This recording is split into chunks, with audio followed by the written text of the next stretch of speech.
Hello,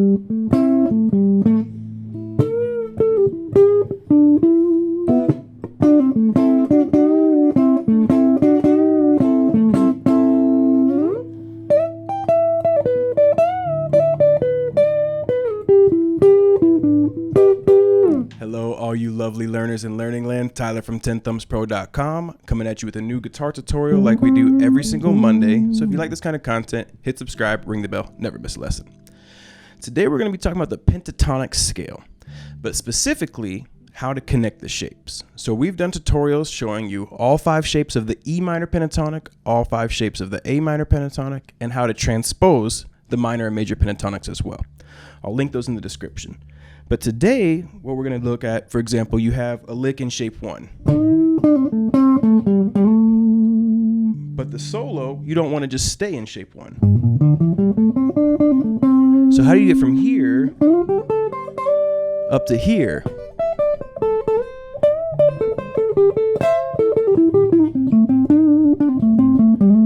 Well, to do that, you have to learn how to connect the shapes, and that's exactly what we're doing today. Printable tabs by becoming a Patreon, links in the notes, as well as the description.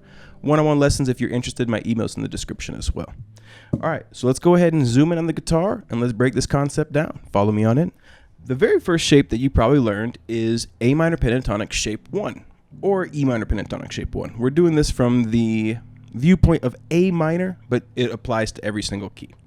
So shape 1 is 5, 8, and I'm on the low E string, referring to the frets. 5, 8, 5, 7, 5, 7, 5, 7, 5, 8, 5, 8.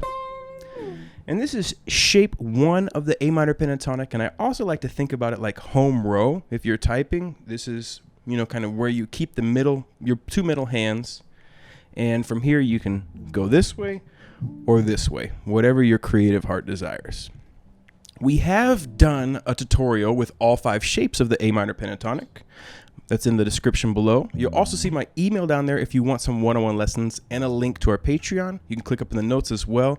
That's tabs for all of our guitar tutorials. Links up there, links below by becoming a Patreon.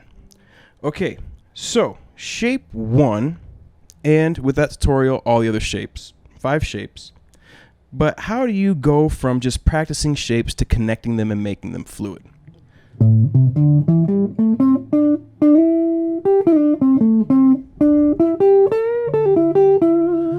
A great place is to start with the extensions, and we can extend A minor pentatonic shape 1 into shape number 5. Now, 1 is here. There's only 5 shapes. If you work your way towards the headstock, you're going to go shape 1, 5, 4. If we work our way this way, we're going to go shape 1, 2, 3, 4, 5, etc. And then after 5 at the octave, they actually repeat. So a little baby extension we can do just to show you how to connect these ideas is right here.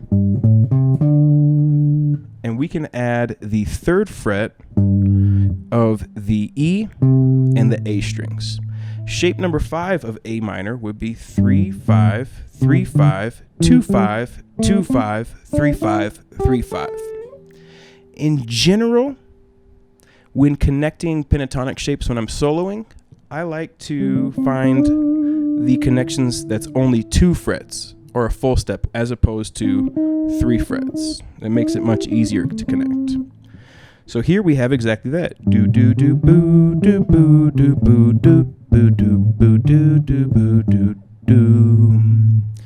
So here's just a basic idea.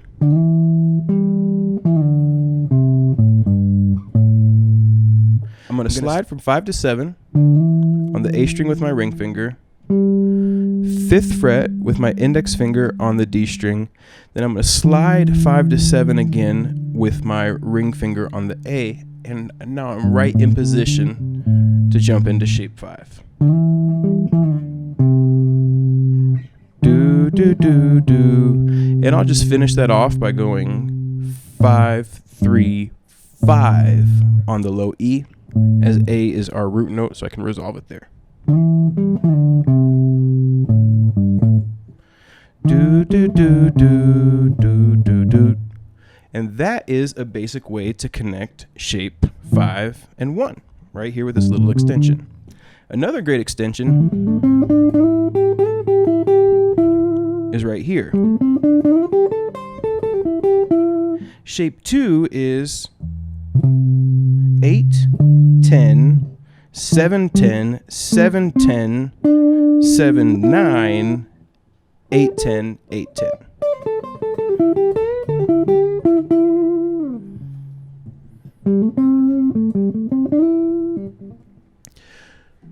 So if I want to connect shape 1 and shape 2, if I'm, for example, from 7 to 10, it's kind of a stretch. So again, I'm looking for that whole step, or just the 2 frets. I'm going to have a nice little opportunity right here from 7 to 9. So let's look at exactly how to get into that shape, and then let's talk about finger placement to make it more efficient. Here will be our little bridge lick.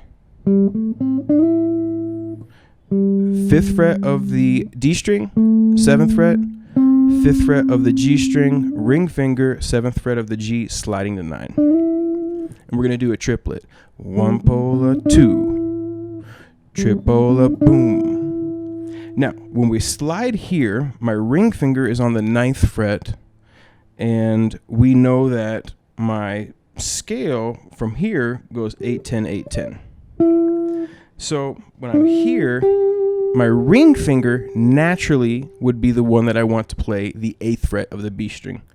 But I have to kind of ask myself, which way am I going? Am I going this way on the guitar, or am I going this way on the guitar? If I continue this, my middle finger is going to be the one that plays the 8th fret of the B string. And that's why I said you kind of have to know what way you're going. If I'm headed back towards the headstock, that's not a problem. Oops. Do, do, do, do. I can just slide right back. Tripola, do, do. Slide right back in. Boo, boo, boo, boo. But let's say I want to keep working my way through these shapes. There will be times here when instead of your middle finger, you want to put your index finger there. By putting my index finger on the left end of the shape, I'm setting my hand up with the right end to keep moving down the fretboard. Let me show you what I mean.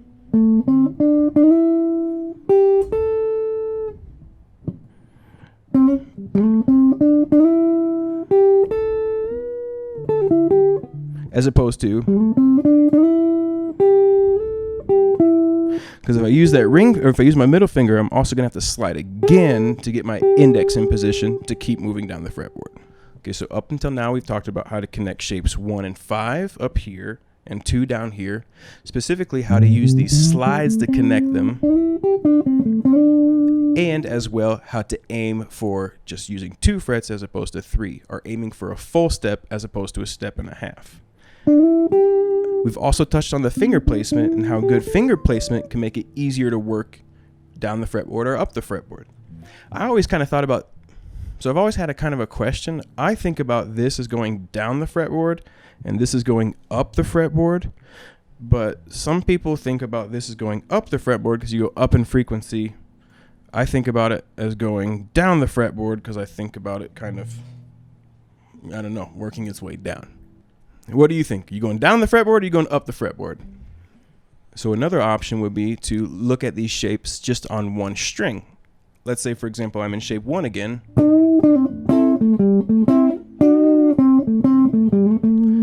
And I want to get all the way to shape 4.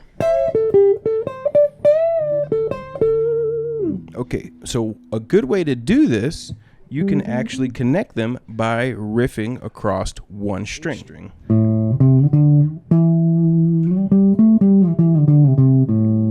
And that's another way we can connect these shapes. So I want to go from shape 1 to shape 4.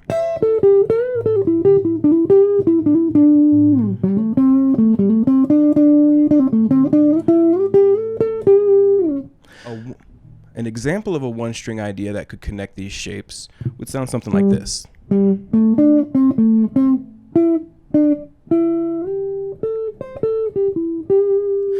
Now, no, I didn't just play one string.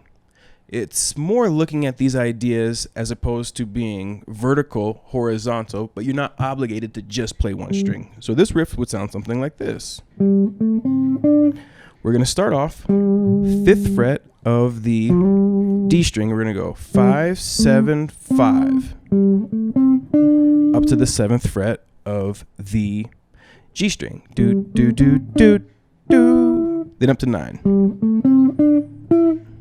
And back to 7. Do, do, do, do, do, do. Then we're going to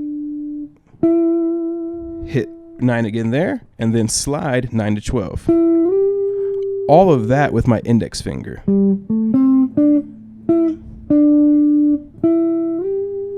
Do, do, do, do, do, do, do. So when doing an idea like that, it's important to pay attention to which fingers you're using, your index finger, your ring finger, etc. Okay, then the last one is just a big leap. And when you're doing a big leap like this, I like to kind of think about it as call and response, meaning the lick that I'm creating here, I like to finish with a little discord or dissonance, and I like to resolve it in another shape.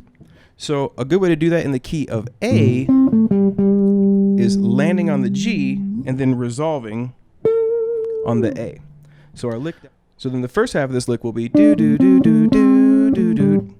And what I'm doing here is 7th fret of the G down to 7 of the D. So G string, D string, and I'm rolling over. Bow, bow. Same using the flesh of my ring finger. Do do do. Up to the 5th fret of the G. Do do do. And then back to the 7th fret of the D. Do do do do. And being all the blues, giving that a little blues curl is not bad. Do do do do. Do do do do do. Then we're going to that G, 5th fret of the D string right after. Okay, and then we're just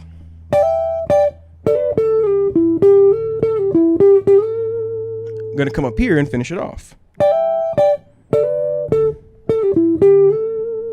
What I'm doing here is 15th fret, and I'm entering shape number 5. Same way shape number 5 here. It's an octave up. And I'm playing the 15th fret of the B and the E, and I'm going to hammer on the 17th fret of the B string, then go right back to 15, 15 on the B. The next one,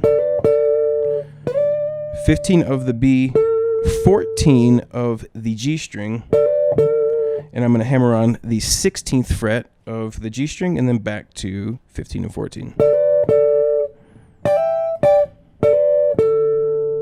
Slide 14 down to 12. Ring finger is going to grab the 12th fret of the D string, and then right back 14 or 12, slide 14 on the G. Good. Put the whole thing.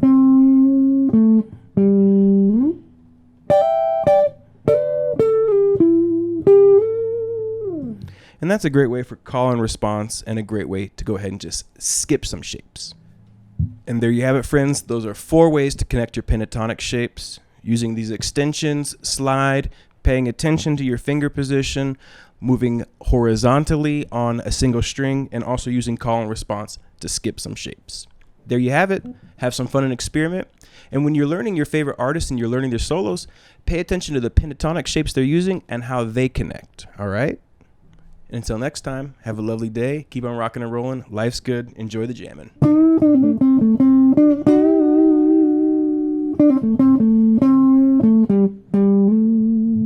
Oh, wow.